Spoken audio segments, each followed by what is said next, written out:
Welcome back to our channel Veer Stories. ये video start करने से पहले मैं डिस्क्लेमर दे देना चाहता हूँ, हमारे वीडियो में खून खराब रोमांटिक सीन 18+ मोमेंट है। अगर आप लोग बच्चे हो तो प्लीज इस वीडियो को मत देखना, और अगर देखना चाहते हो तो प्लीज अपने पेरेंट की परमिशन ले लेना। And video enjoy.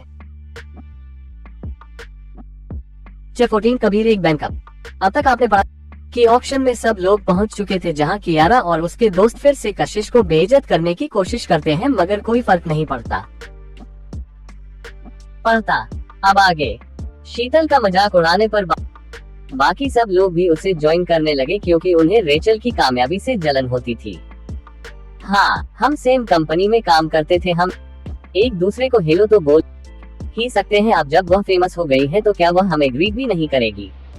भले ही वह एक राइसियोक स्टार है, मगर उसका एरोगेंस भी उसके फेम की तरह ही बढ़ता जा रहा है। वह इस वक्त सबसे ज्यादा हॉट स्टार है म्यूजिक इंडस्ट्री में, इसलिए एरोगेंट होना तो एक्सपेक्टेड है।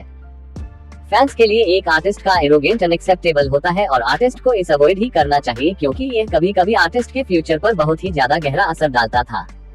वहीं उनकी बातें सुनकर रेचल को काफी ज्यादा गुस्सा आया। उसने उनकी तरफ देखा और अपने शांत और कॉन्फिडेंट चेहरे के साथ बोली, क्या हम कलीग थे?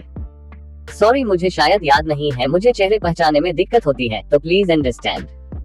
तुम जैसे रेचल ने अपने शब्द खत्म किए, उन सभी के चेहरे तुरंत बदल गए। उसे ये भी याद नहीं था कि वह लोग कंपनी में उसके साथ काम करते थे या नहीं। उसके शब्द ऐसे थे जैसे वह और इंडस्ट्री में कोई जगह ना होने के लिए उनका मजाक उड़ा रही हो। कशिश जो उसके बगल में खड़ी थी, उसके चेहरे पर हल्की मुस्कुराहट आ गई, और जब उसने रेचल के शब्द सुने तो उसे काफी ज्यादा फनी लग रहे थे। तभी रेचल बोली, मैं वह आर्टिस्ट हूँ जिसे पल्स एंटरटेनमेंट ने धोखा देकर धक्के मारकर निकाल दिया था और बॉयकॉट करने का डिक्लेयर कर दिया था। मुझे अब पल्स एंटरटेनमेंट से कोई लेना देना नहीं है, लेकिन जो तुम सब ने कहा वह सुनने के बाद मुझे लगता है कि तुम सब की बातों में सेंस तो है। एक लड़की के लिए सबसे ज्यादा इम्पोर्टेंट ये होता है कि उसके साथ एक बहुत ही अच्छा इंसान हो, जो उसे समझे और उसे सपोर्ट करे, स्पेशली रिच और हैंडसम इंसान जिसके पास बहुत सारी पावर हो। एक रिच इंसान की वाइफ होना और एक कंफर्टेबल लाइफ जीना सचमुच काफी अच्छी बात है। कियारा, हर्ष का एक अच्छा बैकग्राउंड है, इसलिए आई गेस कि मुझे तुम्हें कंग्रेचुलेशन बोलना चाहिए एक अमीर परिवार में शादी करने के लिए। सब लोग हैरान हो गए कि रेचल कितनी ब्लंट हो गई है, लेकिन उसकी बातों से थोड़े कंफ्यूज भी और मुड़कर कशिश की तरफ देखने लगे। रेचल के अंदर बहुत ही हिम्मत थी, वह अपने ही बॉस के सामने अपने बॉस के दुश्मन की तारीफ कर रही थी और उसके अच्छे भविष्य के लिए कंग्रेचुलेशंस बोल रही थी। वही कशिश के काफी ज्यादा एक्सप्रेशन में चेंज आएगा उसके। मगर जितना हर्ष मल्होत्रा बेटर है, उससे भी ज्यादा कई और आदमी बेटर है इस दुनिया में। भले ही हम सब अमीर परिवार से हैं, लेकिन अगर हम टेस्ट की बात करें तो कशिश। रेचल बोल रही थी। रेचल, कशिश को एहसास हो गया कि रेचल के शब्द शायद प्रॉब्लम खड़ी कर सकते हैं, इसलिए धीमी आवाज में टोकते हुए उसे बीच में रोक दिया। सब लोग भले ही उसकी बातों से कंफ्यूज थे, अचानक भीड़ में बातें होने लगी। वह तो रावत परिवार के हेड है। रणवे जेस्लिंग ब्लैक सूट में बहुत ही अच्छे से ड्रेस था, उसका टोल और लंबे पैरों को ट्रेलर ट्राउजर में ढका हुआ था, जिसकी वजह से वह भी ज्यादा लंबा लग रहा था। वह बहुत ही शांति से आगे देख रहा था और उसके आईब्रोज एक इडिमेटिंग लुक रिवील कर रही थी। उसके बारे में हर एक डिटेल ऐसा लग रहा था जैसे भगवान ने अपने हाथों से बनाया है, परफेक्ट और एक्स्ट्राऑर्डिनरी। कुछ हाई स्टेटस के लोगों ने केयरफुली उसे कॉम्प्लीमेंट किया। जब वह अंदर आने लगा तो वह बहुत ही शांत एक्सप्रेशन के साथ अंदर आ रहा था। उसके होठ हल्के से दबे हुए थे और उसके आसपास से कोल्ड मगर नोबल ऑरा निकाल रहा था। उसके इंडिफरेंट एक्सप्रेशन के बावजूद भी उसके आसपास से हमेशा एक ग्रैंड ऑरा निकलता रहता था, जैसे वह नोबिलिटी और ऐसे चार्म के साथ पैदा हुआ है जिसे कोई मैच नहीं कर सकता। ओह माय गॉड, ये पहली बार है जब मैं रावत ग्रुप के प्रेसिडेंट को इतना क्लोज से देख रही हूँ। हाँ, वो सचमुच बहुत ही लुकी रहते हैं। मैं सालों से यहाँ हूँ और वह फ्रांस में भी, जहाँ उनकी दूसरी कंपनी थी, मगर फिर भी मैंने इन्हें पहली बार पब्लिक इवेंट में देखा है। हाँ, ऐसा इसलिए क्योंकि तुम लोग इतने ज्यादा इम्पोर्टेंट नहीं हो। कियारा से पूछो, उसने प्रेसिडेंट रावत को कई बार देखा है, शीतल ने बहुत ही ज्यादा घमंड के साथ कहा। कियारा की नजरें रणविजय के ऊपर टिकी हुई थी और वह थोड़ा खोई हुई लग रही थी। एक्चुअली वह अक्सर इस तरह की पार्टीज अटेंड नहीं करते। मैंने उन्हें कई बार इत्तेफाक से देखा है, जैसे कि school celebration, old mister Verma की बर्थडे पार्टी, बेंगलुरु शहर में। ये सारे प्राइवेट गैदरिंग थी, इसलिए सचमुच उन्हें यहाँ इस लेवल पर देखना अनएक्सपेक्टेड है। तभी भले ही उनके आने की खबर इंटरनेट पर आई थी, मगर सारी इंफॉर्मेशन इनके बारे में इंटरनेट से जल्दी ही गायब हो गई। अगर मैंने अपनी आंखों से नहीं देखा होता तो मुझे पता ही नहीं होता कि वह रावत ग्रुप के CEO है। मुझे भी सेम फील हो रहा है, वह एक लीजेंडरी फिगर की तरह है। सभी ने उनके बारे में सुना है, लेकिन ज्यादातर लोगों ने उन्हें एक्चुअली देखा नहीं है। मैं तो प्रेसिडेंट रावत को देखकर बहुत ही ज्यादा शॉक हूँ। ओ माय गॉड, वो हैंडसम से भी कई ज्यादा हैंडसम दिखते हैं, अब मैं क्या करूं। मैं टोटली उनके ऊपर फिदा हो गई हूँ। न सिर्फ कियारा के बगल में खड़ी लड़कियां बल्कि पार्टी में मौजूद बाकी सारी लड़कियां भी इस प्रेस्टिजियस इंसान की तरफ अट्रैक्ट हो गई थी। कई सारी लेडीज तो लगभग एक्साइटमेंट से बेहोश होने वाली थी। रेचल ने भी एक्साइटेड होकर कशिश का हाथ पकड़ते हुए कहा, मिस्टर रावत यहाँ पर आ गए हैं। कशिश ने रेचल की तरफ देखा और फिर उसका हाथ पकड़कर उसे फ्रंट रो सीट पर ले जाने लगी। मिस कशिश। रेचल अचानक कशिश की बिहेवियर से कंफ्यूज हो गई। अभी अभी कियारा और बाकी सब मल्होत्रा ग्रुप के प्रेसिडेंट का इस्तेमाल कर रहे थे उसे ताना मारने के लिए। यह एक परफेक्ट अपॉर्चुनिटी होती उन पर वापस अटैक करने के लिए, लेकिन कशिश को देखकर ऐसा क्यों लग रहा है जैसे वह मिस्टर रावत को बिल्कुल ही नहीं जानती। वह इस वक्त बहुत ज्यादा बिजी है हमारे साथ बात करने के लिए, तुम शांत रहो ताकि वह डिस्ट्रैक्ट न हो, कशिश ने कहा। तो रेचल थोड़ा कंफ्यूज हो गई। उसने पीछे मुड़कर देखा तो मिस्टर रावत ऑलरेडी भीड़ से घिरे हुए थे और उनके पास निकलने की भी कोई जगह नहीं थी। जब भी कोई ऐसा इंसान आता था वह डेफिनेटली सेंटर ऑफ अटेंशन बन ही जाता था।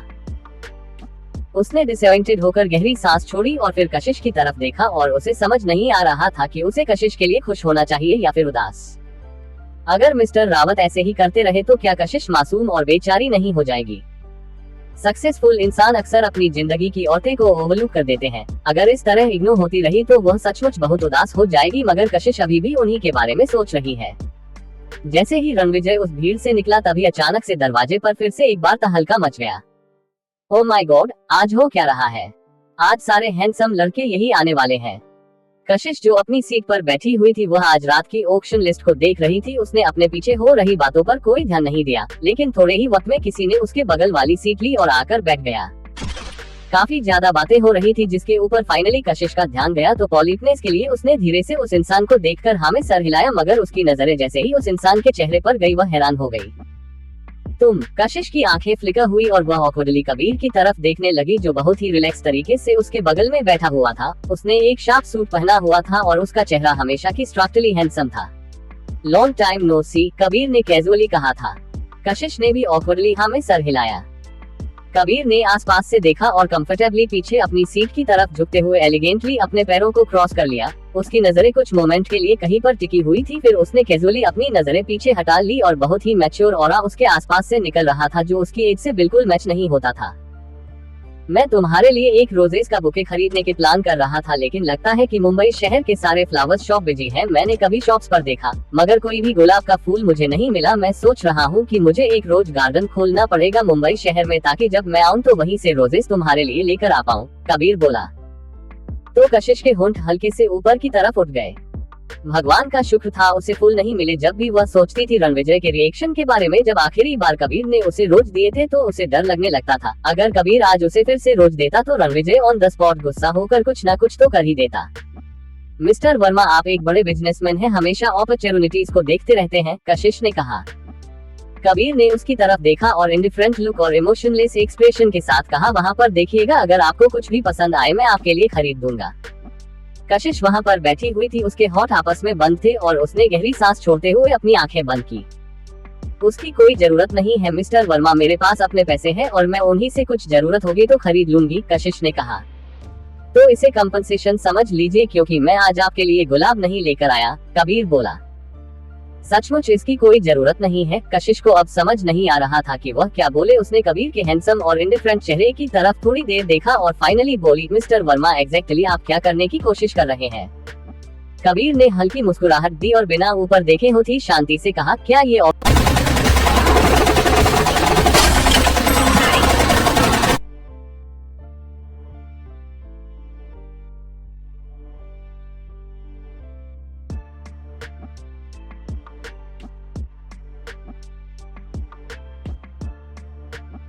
ऑब्वियस सी बात नहीं है। मैं तुम्हें इम्प्रेस करने की कोशिश कर रहा हूँ, कशिश ने अपने होंठ दबाते हुए कहा। मिस्टर वर्मा, मजाक बंद कीजिए। मैंने पहले ही आपके सामने बात क्लियर कर दी है कि मेरे मन में आपके लिए कोई भी स्पेशल अफेक्शन नहीं है। अगर आप बस रणविजय के साथ कम्पीट करने की कोशिश कर रहे हैं तो। कशिश अपनी बात खत्म कर पाती उससे पहले ही कबीर ने अचानक से ऊपर देखा और उसकी दीप आंखें उसकी तरफ देख रही थी।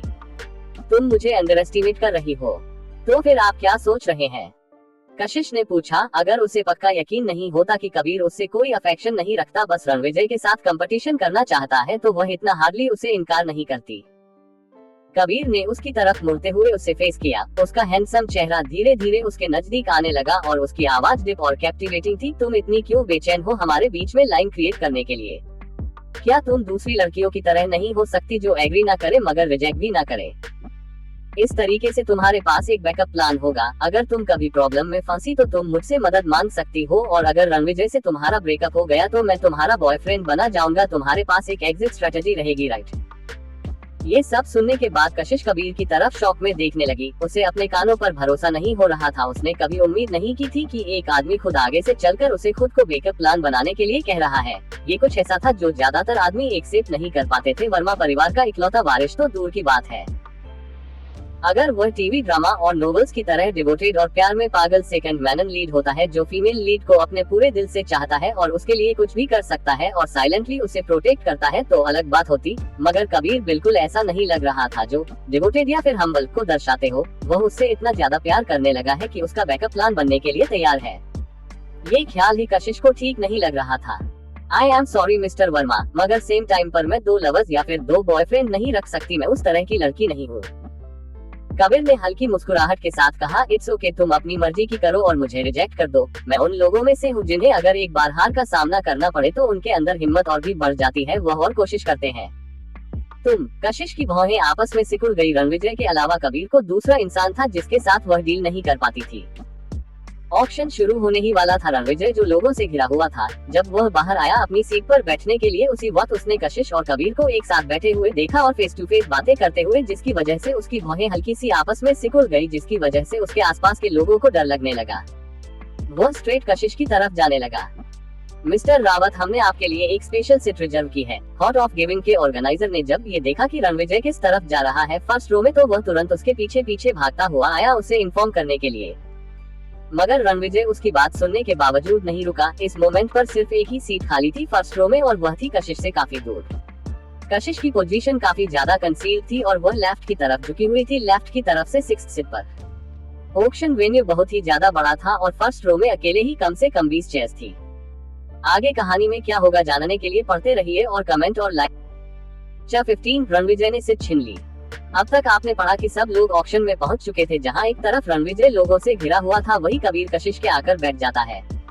अब आगे रणविजय के आसपास से एक अथॉरिटी और गुस्से वाला ऑरा निकल रहा था। उसकी नजरें थोड़ी भारी हो गई थी और उसके आसपास से जो कोल्डनेस निकल रही थी वह आसपास की हवा में फैल रही थी। उसकी तरफ अपनी सांस रोके हुए उस सुपर लीग नोबल इंसान को दूर से देख रहे थे। वही कियारा जिसने रणविजय के आने के अंदाज लगा लिया था। उसने तुरंत आसपास के लोगों को ग्रिट किया और जाकर अपनी सीट पर बैठ गई, लेकिन उसने जानबूझकर उसके और हर्ष के बीच वाली सीट खाली छोड़ दी थी। कोई और सीट ना बची होने की वजह से रणविजय के पास वहां बैठने के अलावा और कोई चॉइस नहीं होगी। इस तरीके से वह बिना किसी को शक हुए रणविजय के करीब जाने का फायदा उठा सकती है। इस मौके का फायदा उठाकर रणविजय और हर्ष के बीच में एक अच्छा रिश्ता भी क्रिएट कर सकती है। उसके एक्शन कुछ ज्यादा ही डेलिब्रेट था। आफ्टर ऑल हर्ष उसका पब्लिकली फियोंसे था और उन्हें एक साथ बैठना चाहिए था। कोई भी जिसके अंदर थोड़ा से भी दिमाग हो वो देख सकता था कि कियारा क्या चाल चल रही है। मगर इस दिन और इस मॉडर्न एज में क्या वह लोग भी थोड़े से चालक नहीं है? जब बाकी सब लोगों ने देखा कि सिर्फ एक ही सीट बची है, वह भी कियारा के पास, तो सब लोगों को उससे जलन होने लगी क्योंकि उन्हें लगा कि रणविजय वही जाकर बैठेगा। मिस्टर रावत यहाँ पर रणविजय को आते हुए देखकर कियारा ने सॉफ्टली उसे ग्रिट किया और अपने बगल में बैठने के लिए इनवाइट किया, मगर रणविजय ने उसे एक नजर देखा भी नहीं और तुरंत कशिश के पास चला गया। उसने अपने सर झुकाकर कशिश की तरफ देखा और उसकी नजरें कोल्ड और बहुत ही ज्यादा गहरी थी। वही रणविजय की प्रेजेंस को फील करते हुए कशिश ने सर उठाकर देखा तो उसके हैंडसम चेहरे को अपने सामने देखकर हैरान हो गई। एक कोल्ड ऑरा ने सेंसेशन उसे अपने रीढ़ की हड्डी तक महसूस हुई और उसके रोंगटे खड़े हो गए थे। उसने एक ऑकवर्ड सी स्माइल दी। रणविजय उसकी तरफ कुछ देर तक देखता रहा, फिर उसने रेचल की तरफ देखा जो कशिश की दूसरी साइड बैठी हुई थी। वही रणविजय की नजर अपने ऊपर महसूस करते हुए रेचल थोड़ा सा अनकंफर्टेबल हो गई और जैसे ही वह हिचकिचा रही थी कि उसे अपनी सीट से खड़ा होना चाहिए या नहीं, रणविजय की नजरें राइट में शिफ्ट हुई उस सीट पर जो हर्ष और कियारा के बीच में थी। ऐसा लग रहा था जैसे वह कमांड कर रहा हो कि मेरे लिए जगह बनाओ। वह इंसान जो हर्ष के राइट में बैठा हुआ था, उसने तुरंत उससे धीरे से कहा, क्या तुम प्लीज एक और सिर्फ थोड़ा सा इधर आ जाओगे? Thank you. हर्ष की भौहें आपस में सिकुड़ गई, फिर भी वह खाली सीट पर आकर बैठ गया और कशिश के बाद वाली सीट के बाद से लगभग 14 लोग फ्रंट रो में बैठे हुए अपने अपने राइट में एक एक सीट खिसक गए। ऐसा सबको पता था कि वह लोग जो फर्स्ट रो में बैठे हुए हैं वह सबसे ज्यादा डिग्निफाइड लोग थे इस शाम के, लेकिन फिर भी उन्हें इस तरह अपनी मर्जी से अपनी सीट देते हुए देखना काफी ज्यादा हैरानी की बात थी। फाइनली कार्तिक ने रेचल को राइट की सीट पर खींच लिया, जिसकी वजह से कशिश के बगल वाली सीट खाली हो गई। सब लोग ये सीन हैरानी में देख रहे थे। हेड ऑफ रावत ग्रुप का अकाउंट में जो प्रेजेंट थी, लेकिन वह इतनी सारी प्रॉब्लम्स से होकर क्यों गुजरा बस एक छोटी सी सीट के लिए। सब लोग कशिश की तरफ कंफ्यूजन में देखने लगे, रणविजय की नजरों को फॉलो करते हुए। वही बहुत ज्यादा अनकंफर्टेबल फील करते हुए कशिश अपने आप राइट वाली खाली सीट पर चली गई तो एक रिलीफ रणविजय के चेहरे पर दिखाई दिया और वह उस सीट पर जाकर बैठ गया जो कशिश ने अभी खाली की थी। इस तरीके से उसने सक्सेसफुली कशिश और कबीर को अलग अलग कर दिया और वह उनके बीच में बैठा हुआ था। कबीर ने उसकी तरफ देखकर हंसते हुए कहा, तुम्हारी टाइमिंग सचमुच बहुत ही खराब है। रणविजय ने उसकी तरफ इंडिफरेंटली देखते हुए कहा, क्या तुम्हें यहाँ सबके सामने मार खाने का इरादा है? ये सुनकर कबीर ने बस एक आईब्रो उठाते हुए कहा, मैं तो यहाँ बस एक लड़की को इम्प्रेस करने की कोशिश कर रहा था और मैं अपनी सिंसियरिटी पर ही निर्भर हूँ उसका दिल जीतने के लिए। रणविजय की भौहें आपस में सिकुड़ गई और उसने तुरंत कशिश की तरफ देखा, जिसने तुरंत अपनी नजरें दूसरी तरफ घुमा ली। सब लोगों ने जब देखा कि रणविजय वहां बैठने के बाद कबीर के साथ बात करने लगा तो उनके डाउट्स तुरंत क्लियर हो गए। उन्हें तो अंदर ही अंदर शक होने लगा था कि रावत ग्रुप के प्रेसिडेंट और कशिश के बीच में कोई सीक्रेट अफेयर चल रहा है, लेकिन अब उन्हें पता चला कि वह बस वर्मा ग्रुप के प्रेसिडेंट के साथ थोड़ी देर बैठकर बातें करना चाहते थे। सचमुच रावत ग्रुप के सीईओ को कोई लड़कियां पसंद नहीं है। शायद जो अब तक अफवाहें थी उनमें कोई न कोई सच्चाई तो जरूर है। अब तो उनके मन में क्यूरियोसिटी भी जाग गई थी कि क्या मिस्टर वर्मा और मिस्टर रावत कोई रोमांटिक रिलेशनशिप में है। वही सामने बैठे हुए दो हैंडसम लड़कों को अंदाज ही नहीं था, जो एक दूसरे को अपना लव राइवल समझ रहे हैं, वह दूसरों की नजरों में कपल बन चुके हैं। इन दोनों को इतनी बातें करते हुए देखकर कशिश ऐसे साइड लाइन हो गई थी जो उनके बीच में साइड चिक के बराबर भी कंसिडर नहीं की जा सकती थी। वही इन सब के बीच में सिर्फ हर्ष के दिल में ही एक अजीब से मिक्स इमोशन चल रहे थे। जब वह अपने गहरे ख्यालों में था तभी एक सॉफ्ट हाथ ने अचानक से उसके हाथ को पकड़ लिया। ऊपर देखते हुए उसने कियारा को परेशान और बेचैन एक्सप्रेशन के साथ देखा और उसने पूछा, हर्ष क्या तुम ठीक हो? उसकी तरफ ब्लैंकली देखते हुए हर्ष को अपने दिल में काफी गिल्ट महसूस हुआ। उसने अपने लिप्स बाइट कर लिए और उसका लाइटली बनाया हुआ चेहरा थोड़ा सा सफेद और डेलिकेट लग रहा था। हर्ष क्या तुम अपने ख्याल मेरे साथ शेयर नहीं कर सकते? हमारी कल सगाई होने वाली है, मगर मुझे ऐसा फील हो रहा है जैसे तुम मुझसे दूर होते जा रहे हो। हर्ष मैं ऑलरेडी बहुत डरी हुई हूँ, मुझे बहुत डर लगता है। क्या तुम मेरे साथ होने पर रिग्रेट कर रहे हो? कियारा के मुंह से यह बातें सुनकर हर्ष को और भी ज्यादा गिल्ट फील होने लगा। वह जानता था कि वह हाल फिलहाल में कियारा को निग्लेक्ट कर रहा है और उसने बहुत सारी मुसीबतें झेली है। वह ऑलरेडी उदास है, उसकी फीलिंग्स के बारे में चिंता करते हुए और भी ज्यादा बेचैन हो गई है। कियारा का हाथ टाइटली पकड़ते हुए उसने एक जेंटल स्माइल के साथ कहा, कियारा मैं ऐसा क्यों सोचूंगा? फाइनली ओपनली हमें मौका मिला है दुनिया के सामने अपना रिश्ता प्रेजेंट करने का, तो मैं इस बात पर रिग्रेट कैसे कर सकता हूँ? ज्यादा सोचो मत। कियारा की आंखें इमोशन से भरी हुई थी। उसने आंसू भरी आंखों से हाँ में सर हिलाया, जिससे वह और भी ज्यादा प्यारी लग रही थी। उसे इस तरह देखकर हर्ष ने गहरी सांस ली। वह और भी ज्यादा डिटरमिनेट फील करने लगा।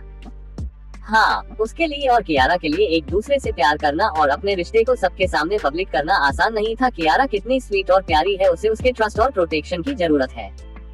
क्या चाहिए तुम्हें? मैं तुम्हारे लिए बाद में खरीद दूंगा, हर्ष ने सॉफ्टली कहा। तो शीतल ने जो वह कहा था कि हर्ष वन ऑफ यू काइंड चीज खरीदने वाला एंगेजमेंट गिफ्ट के तौर पर, उसे याद करके उसने नामे में सर हिलाते हुए कहा, मुझे कुछ भी नहीं चाहिए, जब तक तुम मेरे साथ हो हर्ष मैं खुश हूँ। ये सुनकर हर्ष ने अफेक्शनेटली उसके हाथों को किस करते हुए कहा, सिलीगल। कियारा जो हर्ष का प्यार फील कर रही थी वह बहुत ही ज्यादा खुश थी और उसका चेहरा शर्म से लाल हो गया था। ठीक उसी वक्त शीतल उनके पीछे बैठी हुई थी। उसने वहां आते हुए कहा, क्या तुम दोनों हमें जलाने की कोशिश कर रहे हो? तुम लोगों की कल सगाई होने वाली है, मगर फिर भी तुम लोगों का रोमांस खत्म ही नहीं हो रहा। कियारा ने शर्माते हुए चेहरे के साथ शीतल की तरफ देखा और झूठा गुस्सा दिखाते हुए बोली, तुम्हारा मतलब है क्या इस बात से? क्या तुम ऐसे वक्त पर मेरा मजाक उड़ा रही हो? मैं तुम्हारा मजाक नहीं उड़ा रही हूँ, मैं तो सच में बोल रही हूँ। ओके। और मिस्टर मल्होत्रा, आज रात आपकी और कियारा की लास्ट सिंगल नाइट है, क्या थोड़ा शो ऑफ नहीं करना चाहते कियारा की इमेज को बूस्ट करने के लिए? शीतल ने कहा। हर्ष ने कियारा को एक नजर देखा। कियारा अपने लिप्स वाइट कर रही थी, शर्मा रही थी और उसे इस तरह देखकर हर्ष अपने आप को मुस्कुराने से रोक नहीं पाया।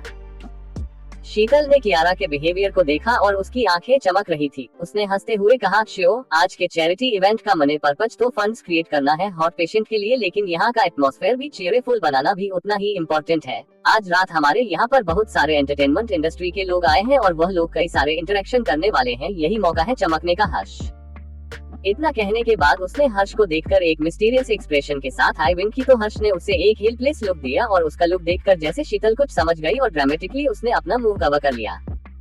कियारा उनके सीक्रेट इशारों से कंफ्यूज हो गई थी। उसने पूछा, क्या तुम दोनों मुझसे कुछ छुपा रहे हो?